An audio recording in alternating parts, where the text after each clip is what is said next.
Bismillahirrahmanirrahim. Assalamualaikum warahmatullahi wabarakatuh. Waalaikumsalam warahmatullahi wabarakatuh. Nahmaduhu wa nusalli wa nusallimu ala rasulihil karim. Allahumma la ilma lana illa ma 'allamtana innaka anta 'alamul ghuyub. Rabbi shrah li sadri wa yassir li amri wahlul 'uqdatam min lisani yafqahu qawli. Jamaah salat subuh yang sama-sama dirahmati oleh Allah Subhanahu wa taala. Seperti biasa kita luangkan waktu untuk mendengarkan beberapa hadis dari baginda Nabi Muhammad sallallahu alaihi wasallam tentang keutamaan zuhud, yaitu artinya tidak cinta terhadap dunia. Tentunya asli orang zuhud ini ketika dia dikasih uang dan uang itu remeng-remeng, maka dia tidak menerimanya, ya, karena punya sifat zuhud dan punya sifat takut kepada Allah. Rasulullah sallallahu alaihi wasallam bersabda, la yazalu qalbul kabir syabban fisnataini fi hubbid dunya wa tulil amal. Hati orang tua itu selalu muda dalam dua hal. Hati orang tua selalu muda, walaupun umur tua, jasad sudah tua, tapi hati masih muda, muda. Hati orang tua selalu muda dalam dua hal. Yang pertama, hubbid dunya, cinta dunia. Tidak ada ceritanya orang makin tua itu makin gak senang dengan duit, ya, gak ada. Yang ada walaupun orang itu makin tua makin senang duit. Seharusnya kan orang sudah tua, udah mau mati, ya udah mau maut tuh, kecintaan terhadap uang tuh atau dunia makin berkurang. Ini enggak, ya, justru makin menggebu-gebu. Itulah namanya tua-tua keladi. Makin tua makin menjadi. Jadi bukannya berkurang kecintaan terhadap dunia, justru makin bertambah. Sehingga rata-rata orang yang mencalonkan jadi pejabat itu kan rata-rata di atas usia 40. Ya, karena orang kalau sudah banyak harta, kalau belum ada pengakuan dari orang belum puas. Padahal orang tuh ya sebab udah banyak duit, punya perusahaan di mana-mana, dibandingkan gaji dia sebagai seorang pejabat itu ya nggak ada apa-apanya. Tapi kan kalau nggak ada pengakuan dari orang belum puas. Padahal sifat ya manusia itu memang gak akan ada puas-puasnya. Sampai Nabi mengatakan, andaikan orang itu ya punya lembah emas, punya 2 lembah emas, pasti dia akan mencari yang ketiga. Dikorek-korek, barangkali ada lagi nih lembah emas yang satu lagi. Nanti kalau dapat ketiga, korek-korek lagi itu, siapa tahu ada lembah emas yang keempat. Jadi ya nggak akan ada puas-puasnya. Begitu juga ya seperti mata kita ini kan, melihat wanita itu nggak akan ada puas-puasnya, betul? Betul. Andaikan kita punya istri yang paling cantik sedunia, bukan tingkat Bandung, tingkat sedunia, sampai kalau semut itu mencelok ke mana, ke pipinya tuh sampai kepleset, sumpah saking licinnya itu kulit, matanya belalak, ya, kulitnya mulus, pokoknya hidungnya mancung, rambutnya wah ikal, pokoknya sempurna, sangat sempurna. Begitu melihat ada wanita ya lain lewat, pasti kita masih penasaran. Masih penasaran, nggak bisa menundukkan pandangan tuh, nggak, sulit. Coba, padahal sudah punya istri paling cantik tingkat dunia, bukan tingkat Bandung, tingkat dunia, pasti dia akan ya melirik dengan wanita yang lain. Ya tetap aja, bahkan andaikan istri dia itu 1000, istrinya 1000 tuh nggak tanggung-tanggung. Seperti Raja Cina siapa tuh yang istrinya 1000, bukan istrinya, apa namanya, selir ya 1000, tapi nggak kebayang selirnya 1000 itu gimana, sempat nggak, kayaknya nggak sempat pakai celana kolor. 1000 baru mau pakai dipelorotin lagi, mau pakai dipelorotin. Setahun ini ada 360 hari. Kalau 1000-nya, Masya Allah, berarti itu berapa tahun? Kurang lebih 3 tahun, makanya nggak sempat pakai celana kolor. Ya Allah, tapi ya masih penasaran, walaupun istrinya 1000, pasti ada wanita lain ya tertarik juga. Inilah sifat manusia, jadi nggak akan ada puas-puasnya. Walaupun sudah aki-aki aja, tetap jangan kira aki-aki itu sudah bosen ya, pokoknya duit udah nggak seneng, wanita sudah nggak seneng, nggak bisa. Udah kata Nabi, hati orang tua itu selalu muda dalam 2 hal. Pertama cinta dunia, yang kedua watulil amal, yaitu panjang angan-angan. Kapan rencana mau bikin kontrakan, nanti yang sebelah sono, nanti setelah itu jadi mau bikin kontrakan yang sebelah situ, terus we. Padahal ya kontrakan belum selesai, baru pondasi udah mau. Sudah mau, tapi angan-angannya panjang, seakan-akan tuh ya hidup itu ya mau 1000 tahun. Coba perhatikan orang-orang tua nih, coba yang main catur tuh yang muda tuh yang tua rata-rata. Rata-rata ya orang-orang tua yang main catur itu semalaman ya nggak terasa. Coba, padahal sudah mau maut, usia 40 tahun itu sudah dapat teguran khusus dari Allah dalam surat Al-Ahqaf ayat 15, supaya usia 40 tahun itu mengurangi aktivitas dunia, memperbanyak amal ibadah buat bekal nanti setelah mati.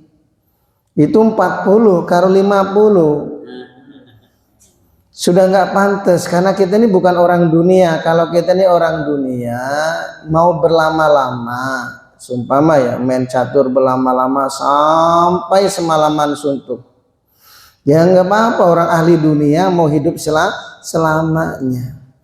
Nah coba kita renungkan, kita ini kan orang akhirat ya, yang semua pasti akan kembali ke akhirat, pasti, bukan insya Allah. Kalau caleg yaitu insya Allah jadi, insya Allah enggak. Tapi kalau camat pasti itu, calon mati itu pasti nggak mungkin insya Allah Pak. Nggak ada namanya calon mati itu insya Allah tuh nggak ada. Nah kita ini semuanya camat, calon mati. Coba kita renungkan, semuanya akan kembali ke akhirat. Nah Allah kasih waktu kok sampai disia-siakan. Ya, apalagi kita ini sudah di atas 50, sudah nggak layak, sudah nggak layak. Kalau masih muda tuh wajar, asyababu minal jununi kata Nabi. Sifat muda itu bagian daripada kegilaan. Jadi sifat muda memang bagian daripada gila tuh bener. Naik motor ngebut, wah, ya kenapa ngebut Jang? Ya pokoknya senang aja Pak, ya kan? Namanya anak muda wajar. Ya main seenaknya, ya masih muda, merasa umur itu masih panjang. Nah ini sudah aki-aki, sudah punya cucu. Ya, kalau menyia-nyiakan waktu sudah nggak pantas.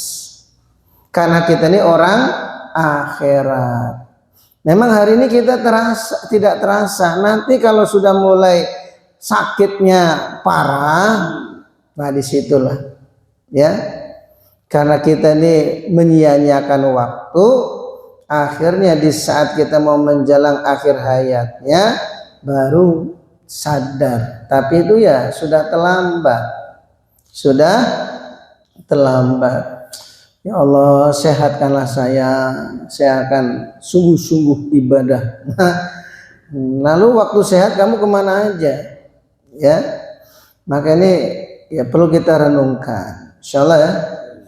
Jadi jangan kita ini semakin tua, ya hati makin muda. Ya hati juga harus tua. Ya, kalau kita ini mau mati, maka umur jangan disia-siakan, insyaallah ya, masya Allah. Karena setiap waktu ya itu akan ditanya oleh Allah Subhanahu wa Ta'ala. Kecuali kalau kita ini memang ya sudah ada hasilnya, punya anak 10 hafiz Al-Quran semua, ya punya cucu juga hafiz Al-Quran semua. Andai kan kita berleha-leha di dunia, mati kan masih ada yang mensyafaati, ya. Orang yang punya anak hafiz Al-Quran ini akan mensyafaati 10 ahli keluarganya yang wajib masuk neraka bisa ditarik ke surga. Nah anak-anak kita ini tidak ada yang hafiz Al-Quran, alim juga nggak ada, mantu juga ibaratnya sama, ya sarwanana, mantunya sarwanana. Lalu kita menyia-nyiakan waktu, kemudian mati ingin masuk surga tanpa hisab. Wah enak banget nih. Wah, ini sudah menyia-nyiakan waktu, mati ingin masuk surga tanpa hisab. Wah kalau gitu ya punya orang dalam di surga tuh. Ya kan, jadi punya orang dalam di surga tuh, punya orang dalam. Maka hadirin yang dimuliakan oleh Allah Subhanahu wa Ta'ala, kita ini jangan sampai tertipu oleh dunia, ya. Karena Nabi ini mengatakan hati orang tua ini selalu muda dalam 2 hal, cinta terhadap dunia dan panjang angan-angan. Ya ini jangan sampai. Maka untuk membentengi supaya orang itu tidak cinta dengan dunia, perbanyaklah ingat mati, ya ingat mati. Makanya ingat mati ini tidaklah mudah, ya tidaklah mudah. Walaupun kita nih di masjid kadang ya masih ingatnya duit. Ya Allah, kapan dapat duit banyak nih? Innalillahi. Yang di masjid aja masih ingat duit, apalagi yang main catur. Ya, boro-boro ingat mati, betul nggak? Masalah. Padahal ingat mati itu ya akan menghapuskan seluruh dosa. Masya Allah, baru ingat mati saja dosa-dosa kita berguguran. Bahkan orang yang senantiasa ingat mati ini derajatnya tinggi di sisi Allah. Suatu hari dalam majelis baginda Nabi Muhammad sallallahu alaihi wasallam, Nabi bertanya kepada para sahabat, siapa yang tadi malam sholat semalaman suntuk Saya ya Rasulullah. Bagus, kata Nabi. Siapa yang hari ini puasa? Saya ya Rasulullah. Bagus. Kamu ingat mati enggak? Enggak, derajatmu masih rendah. Masya Allah. Walaupun sholat semalaman suntuk, siangnya puasa, kalau enggak ingat mati itu derajatnya masih rendah. Kalau ingin memperoleh derajat yang tinggi di sisi Allah, ya orang tuh senantiasa ingat mati. Orang tuh kalau sudah ingat mati, Masya Allah, untuk menyia-nyiakan waktu tuh enggak berani. Walaupun ya dia digunakan untuk zikir, baru muter tasbih beberapa menit sudah bukan maut, tidur ya. Tapi kan tidurnya dinilai ibadah, kan enak ya. Agama ini mudah, kita nih zikir ya, zikir baru muter tasbih setengahnya, ya kan, ngaplek, tidur. Bangun, putar lagi, tidur lagi, ya toh, paksakan lagi, akhirnya tidur terus, bangun-bangun, adzan subuh. Itu tidurnya dia, ya kan. Ketika zikir dinilai orang yang sedang berzikir kepada Allah, kan enak, gak nyia-nyiakan waktu. Ya karena memang zikir itu ada godaannya yang namanya setan. Beda dengan orang main catur kan nggak ada. Makanya semalaman suntuk juga betah, betul nggak? Karena setan mendukung. Bagus nih. Tapi kita ambil pelajaran, jangan kalah dengan orang yang main catur. Jangan kalah. Kalau orang main catur saja mampu semalaman suntuk, ya, dia melek. Padahal kalau meleknya dia digunakan untuk sholawat kepada Nabi, wih, luar biasa. Betul nggak Pak Ceng? Ya, orang main catur itu semalaman, kalau dia gunakan untuk sholawat dari Isya sampai jam 1 sampai jam 2, wih, itu sudah jadi wali itu. Ya, pertama anaknya pasti soleh, duitnya loba, wih, nggak kebayang. Percaya atau tidak, orang sholawat semalaman itu insya Allah ya rizkinya tuh turah-turah. Tapi memang kembali kepada diri kita. Orang tuh memang dasar derajatnya rendah, yaitu kalau sia-sia itu mampu melek semalaman suntuk ya, tapi kalau diajak untuk dalam kebaikan itu berat. Duduk dalam taklim aja berat ya, diajak istighosah berat. Memang kembali kepada masalah takdir ya. Maka orang yang disibukkan dalam kebaikan-kebaikan, inilah hakikatnya adalah pemberian daripada Allah Subhanahu wa ta'ala. Tapi kita jangan kalah ya dengan orang-orang ahli dunia.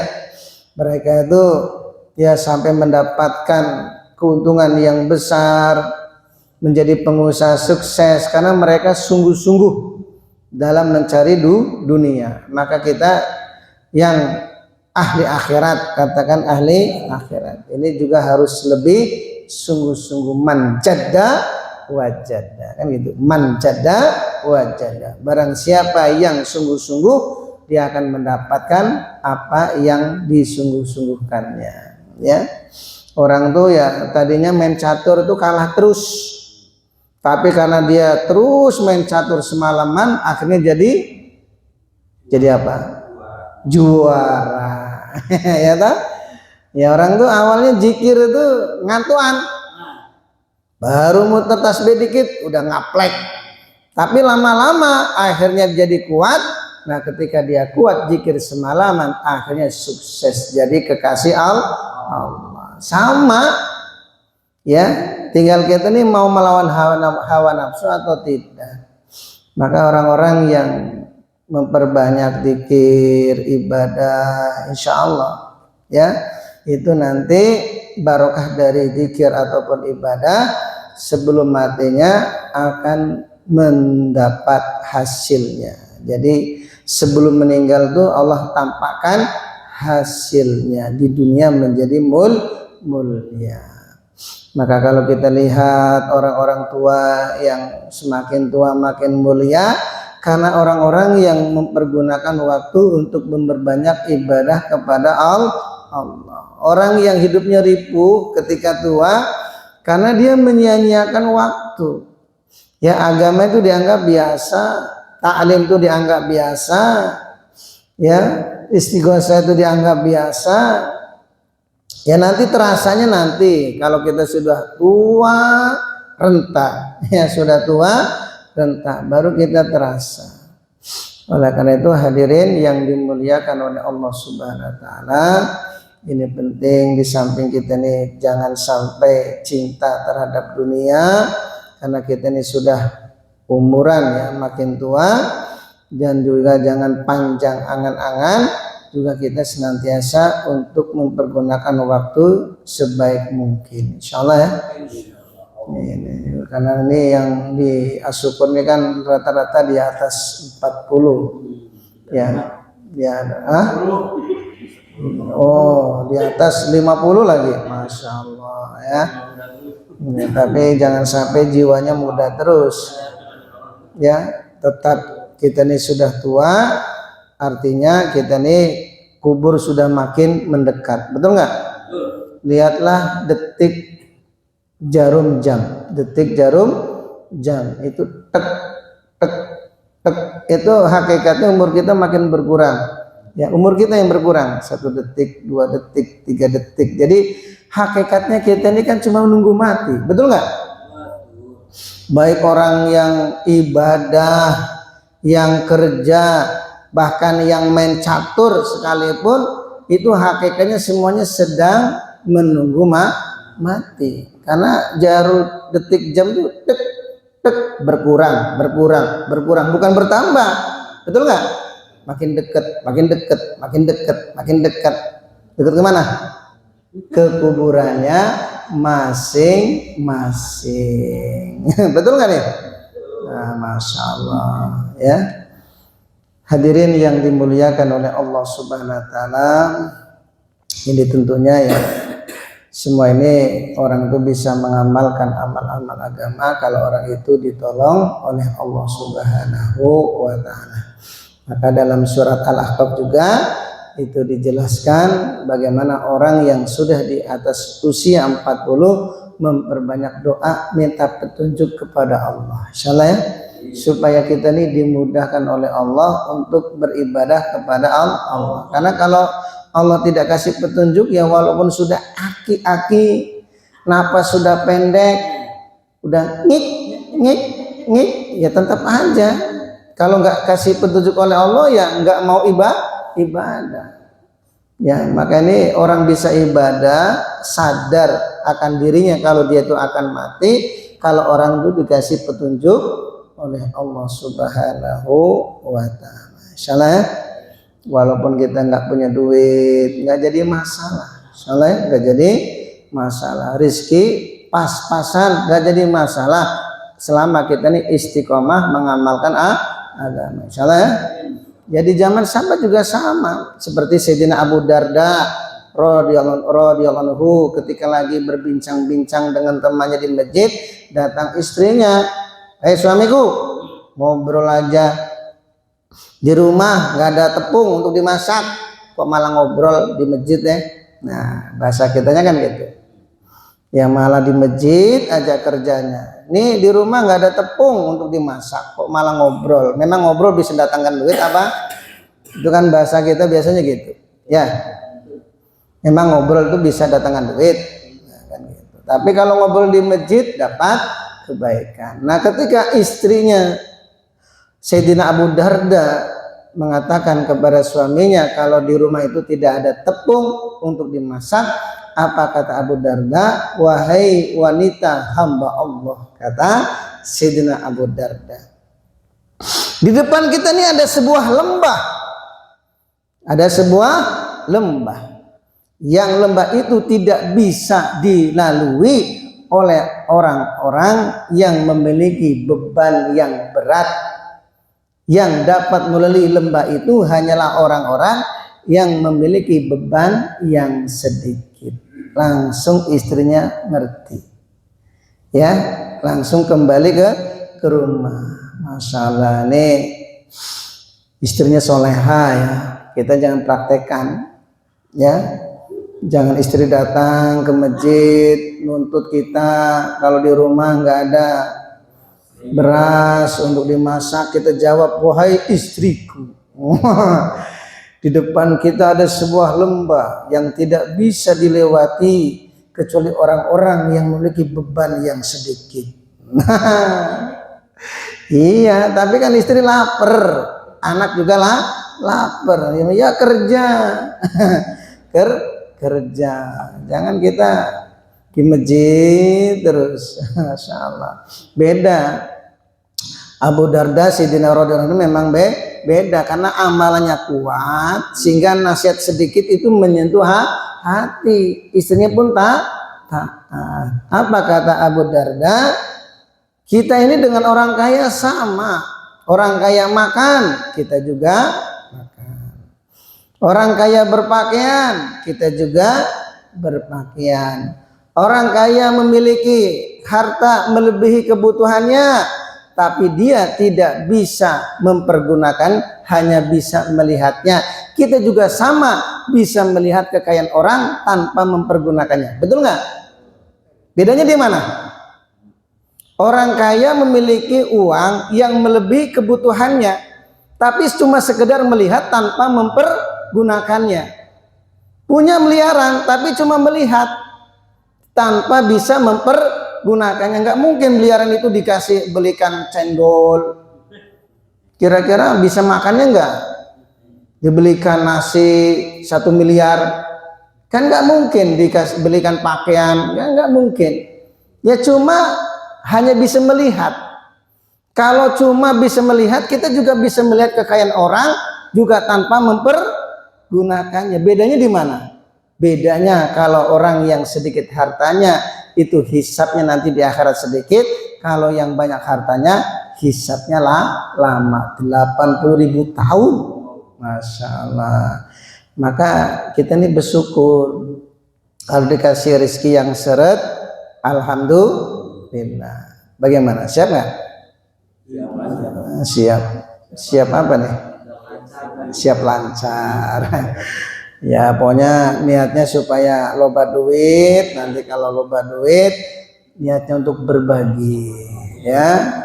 Berbagi, mau umroh, mau haji, ya pokoknya ya kalau lebih-lebih ya diniatkan untuk kebaikan. Ya kalau Ustadz ini kan istrinya rezekinya pas-pasan, cukup, yang penting cukup. Ada lebih ya dipakai untuk apa? Ya untuk nambah lagi apanya? Anaknya insya Allah ya. Cukup. Subhanallah wa bihamdihi, subhanallah wa bihamdika, asyhadu an la ilaha illa anta astaghfiruka wa atubu ilaik. Wassalamualaikum warahmatullahi wabarakatuh.